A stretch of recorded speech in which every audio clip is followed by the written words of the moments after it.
நம்ம தலையாட்டி கிச்சனில் பிரியாணி செய்ய போகிறோம். தலப்பாக்கட்டு முறையில் செய்ய போகிறோம். அது எப்படி செய்யலான்னு பார்க்கலாம் வாங்க. இப்போ நம்ம செய்ய வேண்டியதுக்கு தேவையான பொருள்லாம் பார்த்துக்கலாம்.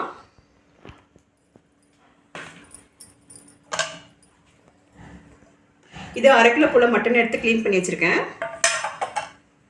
இப்போ இங்கே 2 வெங்காயத்து பெரிய வெங்காயம் வந்து சின்னதாக இருக்குது, சின்ன வெங்காயமாக கட் பண்ணி வச்சுருக்கிறேன். தக்காளி வந்து 1, பச்சை மிளகா ஒரு 4, புதினா, கொத்தமல்லி தழை. ஆன் பண்ணி நம்ம ஒரு பாத்திரத்தை எடுத்து வச்சுக்கலாம். பாத்திரம் சூடாக இருக்கும். ஒரு 50 கிராம் போல் கடலை எண்ணெய் ஊற்றிக்கலாம்.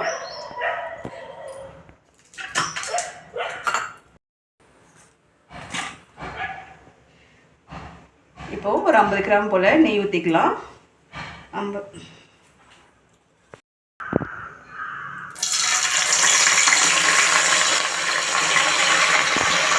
ஒரு கைப்பிடி போல் புதினா போட்டிருக்கோம்.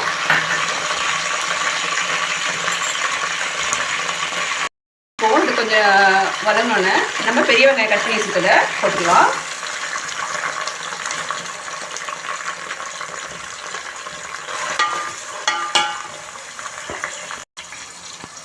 அதுன்னா நம்ம ஒரு ஸ்பூன் போல் மிளகாத்தூள் வச்சுருக்கோம், அதை சேர்த்துக்கலாம்.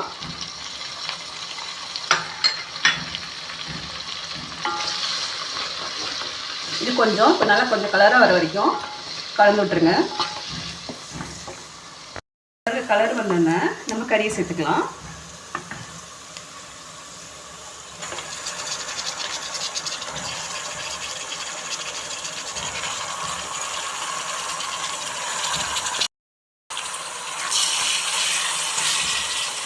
இதை ஒரு கிண்டு போல் கிண்டி விடுங்க. ரொம்பவும் வதங்கக்கூடாது, லைட்டாக ஒரு நிமிஷம் வதங்கினா மட்டும் போதும். இப்போ நம்ம ஒரு தக்காளி வெட்டி வச்சுருக்கோம், அதையும் சேர்த்துக்கலாம்.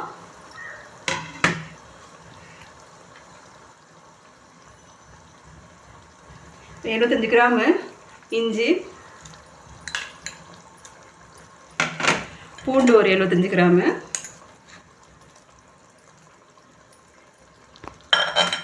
இப்போ நம்ம சின்ன வெங்காயம் வந்து 100 கிராம் எடுத்து ஒரு பல்ஸ் மோனில் போட்டு அரைச்சி வச்சுருக்கோம். இதையும் நம்ம இப்போ சேர்த்துக்கலாம். சேர்த்துட்டு பச்சை மிளகா 4 எடுத்து வச்சுருக்கோம் இல்லையா, அதையும் போட்டுக்கோங்க. அதில் இப்படி அளவு கொத்தமல்லி தழையை சேர்த்துக்கலாம். அடுத்து நம்ம முந்திரி சேர்த்துக்கலாம். சேர்த்துட்டு இது எல்லாத்தையும் நல்லா கலந்து விட்டுருங்க.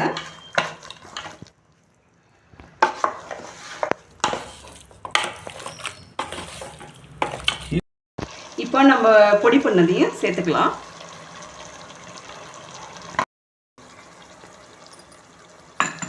இப்போ ஒரு ஸ்பூன் போல் உப்பு சேர்த்துக்கலாம்.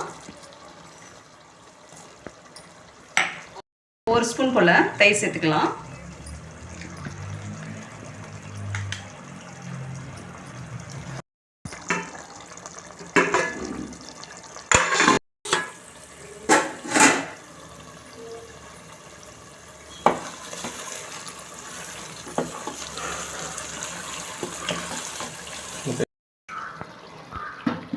இப்போது 20 நிமிஷம் போல் கறியை வேக வச்சுருக்கோம். சிம்லேயே வச்சு வேக வச்சுக்கணும். 1/2 கிலோ அரிசி எடுத்துருக்கோம். இந்த கிளாஸில் 2 கிளாஸ் எடுத்துருக்கேன். 1க்கு 1.5 தண்ணி ஊற்றிக்கணும். இப்போ நம்ம 3 கிளாஸ் போல் தண்ணி ஊற்றிக்கலாம்.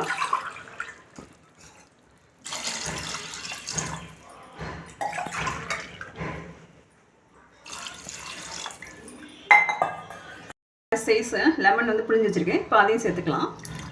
சேர்த்துட்டு ஸ்டவ் ஏற்றி விட்டு நல்லா கொதி வரட்டும். இப்போ 20 நிமிஷம் போல் 1/2 கிலோ சீரக சம்பா அரிசி வச்சு ஊற வச்சு வச்சுருக்கோம். இப்போ நம்ம இதை வடிகட்டி எடுத்துக்கலாம்.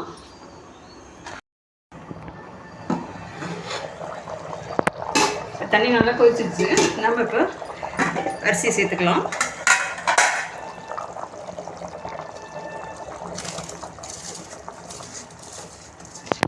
தண்ணி இல்லாமல் சுத்தமாக வடிகட்டிட்டு சேர்த்துக்குங்க. இப்போ நல்லா எல்லா பக்கமும் கலந்து விட்ருங்க.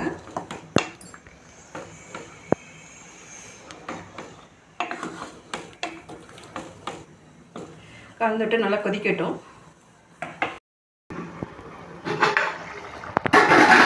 இப்போது தண்ணியெலாம் அந்த அளவுக்கு ஊற்றி நம்ம தம் போடுற அளவுக்கு வந்துடுச்சு. இனிமேல் ஸ்டவ்வை குறைச்சி வச்சுட்டு தம் போட்டுடலாம். வச்சுட்டு அது மேலே நம்ம எடுத்து பிரியாணி தூக்கி வச்சிடலாம். அதுக்கு மேலே ஒரு பாத்திரத்தை தூக்கி வச்சுருவோம். இது இப்போ ஒரு 20 நிமிஷம் போல் சிம்லேயே இருக்கட்டும். இப்போ இது மேலே கொஞ்சம் சுடு தண்ணி எடுத்து வச்சுருக்கிறேன். அப்படியே ஒரு 20 நிமிஷம் போல் தம் ஆகட்டும்.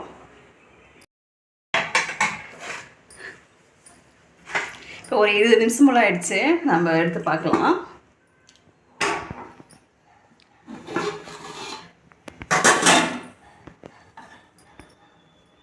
ஸ்டவ் ஆஃப் பண்ணிக்கலாம்.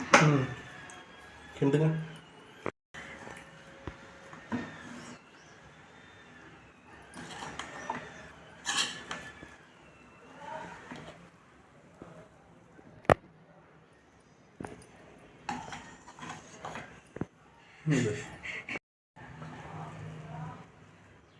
இந்த மாதிரி நல்லா புழக்க வேண்டிய வந்திருக்குது பாருங்கள்.